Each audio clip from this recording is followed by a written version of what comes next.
Hi, thanks for having us this morning, or this afternoon. Thank you. I wanted to start off with thanking you for voting against the extension of the Patriot Act, as well as your votes for limiting overseas spending. My biggest concern right now as a young American is the future. The budget is out of control, and I don't see a lot of people being terribly serious about their solutions for it. So when I'm looking at your record and I see that you voted against abolishing the federal funding of the presidential election campaigns, and you voted to continue federal funding of NPR, and you voted to continue federal funding of abortions, I'm wondering what are you interested in cutting? If you're voting to continue all of the public funding, what are you looking to cut? Oh, Jason, Because I see, like, Senator Rand Paul is voting for $500 billion in cuts, and I love that. I want to see that from everybody. I'm glad we're ending on this question. So the deficit today is over $1 trillion, right?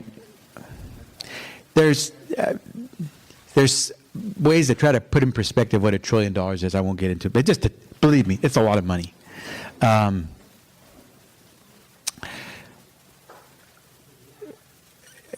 NPR, National Public Radio, Corporation for Public Broadcasting, CPB, which helps support public television, are in the House.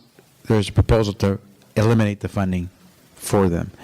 I asked. There's I think a form there asks you to fill out a survey question. And so if you took the time, I appreciate it. It's a quick survey question, your priorities on the budget. One of the items, the question was, as you may know, Congress is debating ways to reduce the federal budget deficit and balance the budget in the long term.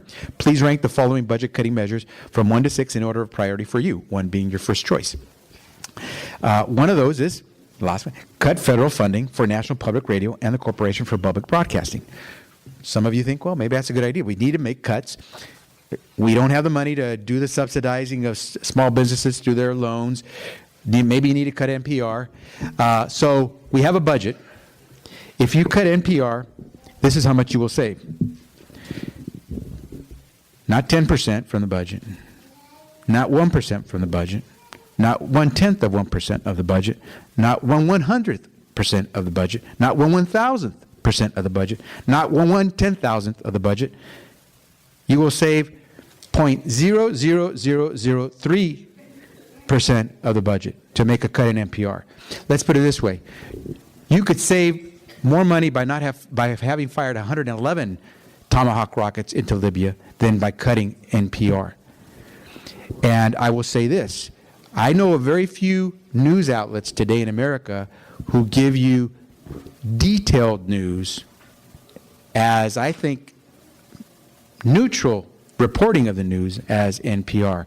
I'm going to fight tooth and nail to let NPR stay around. Please, please, please, please, please, please, please. So, but let me tell you now. But Jason asked a good question. If I wasn't willing to cut it NPR, and if I wasn't willing to cut the commission and fund for public campaigning for president, and that fund is the fund where everyone has a chance to contribute some money, so that the presidential candidates can rely more on public raised dollars instead of privately provided contributions.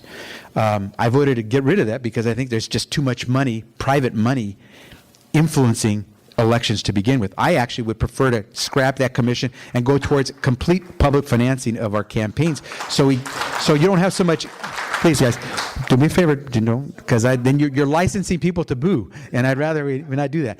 But I would go towards public financing because in this coming election, 2012, I guarantee you we're going to surpass $1 billion that will be raised from individuals to finance campaigns, and I guarantee you it's not coming from most of you.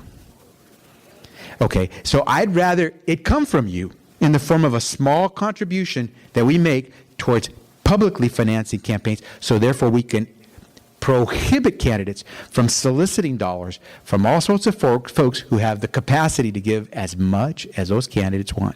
So what would I cut?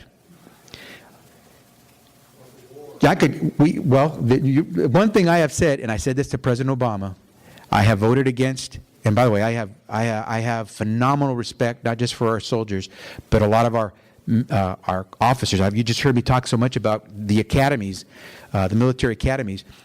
I think we have the best trained, the best equipped, and I think the most forward-thinking military in the world that oftentimes, unfortunately, is told to go in the wrong direction. But I believe that if we're going to send your son or your daughter to war, I should be prepared to pay for that, not my children. It's my war. If I want it, I pay for it. We haven't paid for one dime of the Iraq War. We haven't paid for one dime of the Afghanistan War. It's all been through borrowed money. And I think what I would do is I said to the president, you want me to vote to have troops in Afghanistan or Iraq? Show me you're going to pay for it with today's dollars. It's one. Right there, I've saved you $1 trillion, not 0.0000003% by cutting NPR. Secondly, you all probably heard the news that now with tax season upon us, we're beginning to see who's paid taxes, how much, and so forth. One of the largest corporations in America, General Electric, made over $12 billion in profits. How much did they pay in taxes? Not only did they not pay anything in taxes, they got money back from the government. Why? Because they pay at a tax rate, but we also have what are called tax expenditure programs, tax credits, tax deductions. These are tax shelters that corporations and individuals get to use. Some of them I support. The fact that right now you get to deduct the interest on your mortgage in your home when you pay your taxes, I think a lot of us would support that. But there are certain things in the tax code that are spending that I would not support.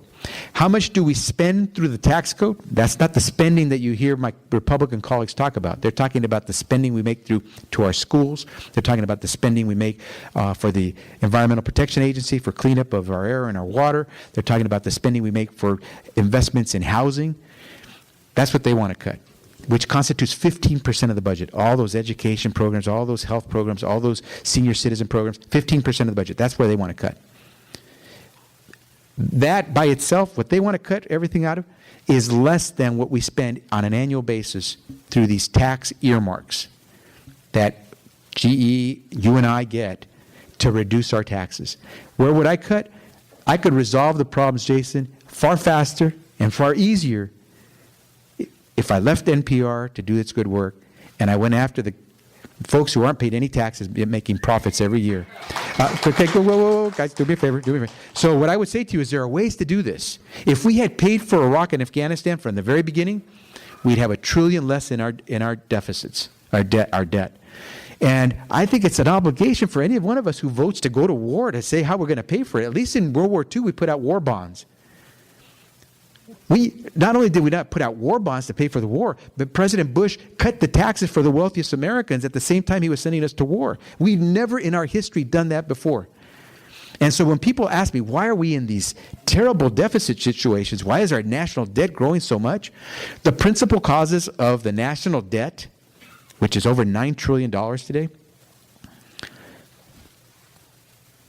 the Bush tax cuts that went mostly to wealthy folks, the war, and then, of course, the recession, which caused the depression of everything. So, as I said, I was on the President's Fiscal Commission to deal with the budgets and long-term balance of our budgets as well. I was on that commission. I voted no to the solution that was proposed by the two chairs. And as I said to them, you came up with some good solutions there, but you wimped out in how you used them, because they identified the tax earmarks. $1.1 trillion every year is given away through these tax earmarks to all sorts of Americans and all sorts of companies. Some of it good. 1.1 trillion. NPR is, you couldn't even see it on a microscope compared to that. They didn't use the 1.1 or enough of the 1.1 trillion annually to help reduce the deficits. And so I'll conclude by saying this. You are absolutely right to ask the question.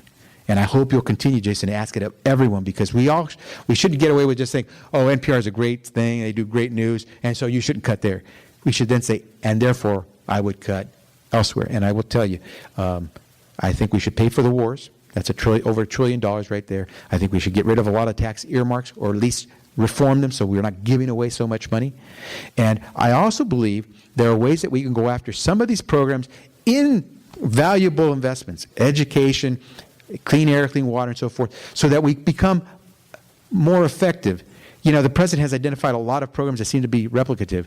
I don't think it's as replicative as he says, but I certainly think there's a way to consolidate without undermining what these investments do.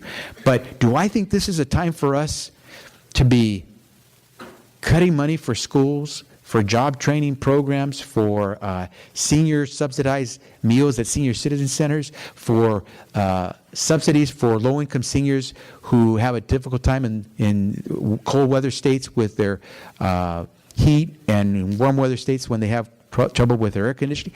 No.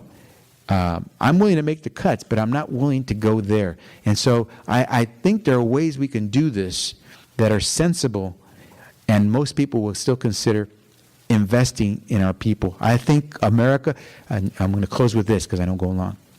I think Wisconsin is a sign of what's going on in this country. Okay. To me, the fact that Americans are looking and saying, some Americans are looking at the Wisconsin workers and saying, yeah, it's about time we went after their pensions, are getting too much money. We need to resolve the state budget deficits in Wisconsin and elsewhere, and those state employees should pay for some of that. I look at myself and say, when is it that America got to the stage where we had to pull everybody down? If we're suffering, we got to bring people down, suffer with me. It used to be America was always about, geez, that guy is doing well. Let's take everybody up to where that person is, and let's just climb. It's as if if I'm suffering and you're not, you better come suffer with me. Instead of, if I'm suffering and you're not, I want to be where you are. And I think it's unfortunate that with this budget debate, the way we're looking at it is to say, I got to cut the investments to schools. I've got to cut the investments into high-speed rail. I've got to cut the investments into subsidizing low-interest loans for small businesses so they can keep going. To me, it's, you want war? Pay for it. You want a tax cut? Show me you deserve it. Because at this stage, we all got to hang together. Long response. I probably generated more questions than anything else. But listen, I want to be true to what I said about not keeping you any longer. You've been great to come. I'm going to do another one of these in a couple of hours in Eagle Rock. But it's one of those things where the more you come, the more I'll do, because this is the best way for me to stay in touch with you. You've been great to come. Thank you. Enjoy your Saturday. We'll do this again.